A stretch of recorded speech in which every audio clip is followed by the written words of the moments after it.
El positivismo es un pensamiento filosófico que afirma que el conocimiento auténtico es el conocimiento científico y que tal conocimiento solamente puede surgir de la afirmación de las hipótesis a través del método científico.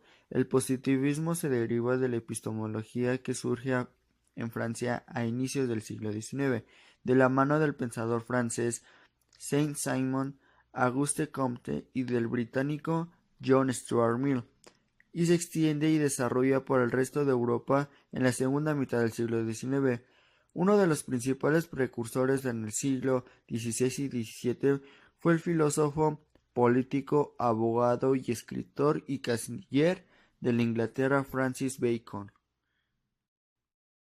El positivismo en México. En la segunda mitad del siglo XIX, México vive los albores de su vida independiente.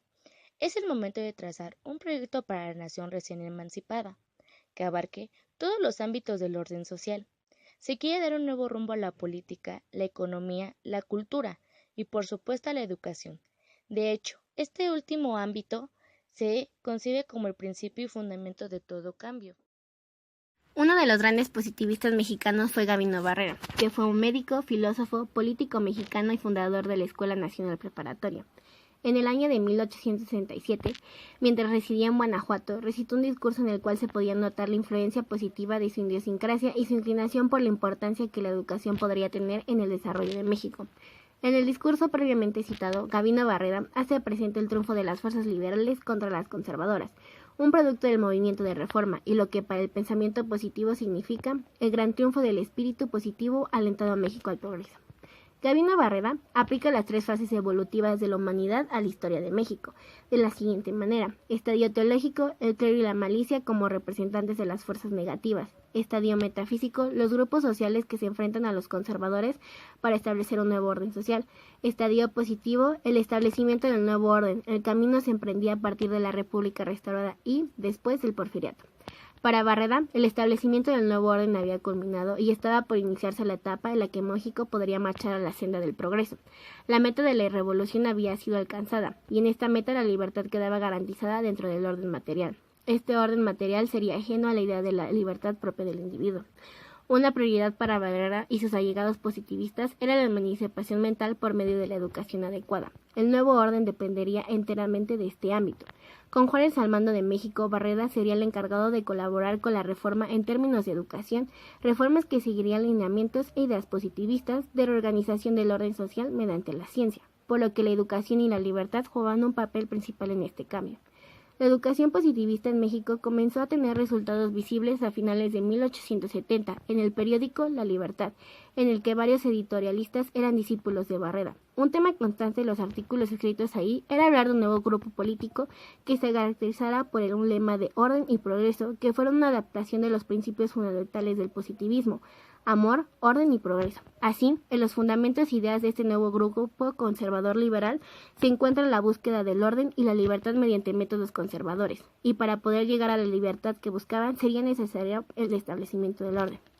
El plan de este nuevo grupo político consistía en una reforma educativa positivista de educar y crear un concepto de libertad en la mente del mexicano, y con base en eso comenzar un camino que llevaría a la nación al progreso, según sus aspiraciones, pero para este camino les era fundamental tener un orden político y social que favoreciera a la burguesía y a la ejecución de sus medidas.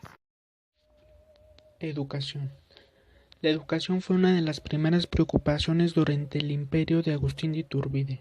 A falta de fondos para realizar un proyecto educativo para fundar escuelas elementales y normales. Político.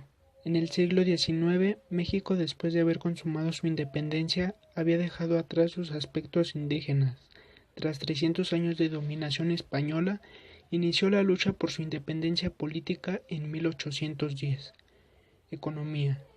La economía mexicana estaba totalmente deshecha. La lucha por la independencia dejó al país con la mitad de su fuerza de trabajo, y tuvo gran crecimiento la política denominada por un solo partido. Cultura. A la llegada de los europeos, México era un mosaico de pueblos y culturas sin relación nacional. Después de la conquista, se fue construyendo un país con aspectos de pueblos prehispánicos del periodo colonial. En conclusión, Todo esto es logrado por los avances científicos, la educación, la vida en general.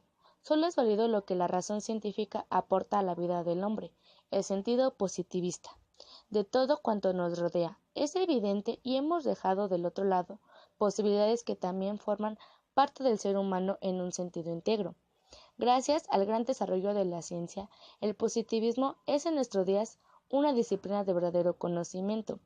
Es solamente lo que se puede aprobar a través de la experiencia. Nosotros nos despedimos diciendo carpe diem, es decir, aprovecha tu tiempo, aprende y logra algo nuevo cada día.